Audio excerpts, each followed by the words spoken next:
আমার বাচ্চাদের জন্য চমৎকার একটা বই যেটা আমি রিসেন্টলি দেখলাম সেটা হচ্ছে সালাউদ্দিন জাহাঙ্গীর ভাইয়ের মুসলিম বিজ্ঞানীদের সেরা আবিষ্কারের গল্প।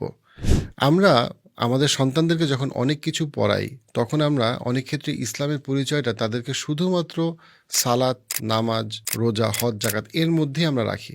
কিন্তু মুসলমানদের যে আবিষ্কারের গল্পগুলো, তাদের সায়েন্স হোক, ম্যাথসে হোক, সেই জিনিসগুলোকে আমরা সুন্দর করে তাদের মতো করে সেই গল্পগুলোকে আমরা প্রেজেন্ট করি না। প্রেজেন্ট করলে সুবিধাটা হচ্ছে তারা মুসলমান হিসেবে সার্বিকভাবে তারা অনেক বেশি আত্মবিশ্বাসী হতো। আমরা বর্তমান সময়ে আমরা যে টেকনোলজিগুলো ব্যবহার করি, সেটা ক্যামেরা হোক, ফোন হোক, ঘড়ি হোক, গাড়ি হোক, এগুলো যখনই বাচ্চারা ব্যবহার করে তারা কোথাও কোনো মুসলমানের নাম দেখে না।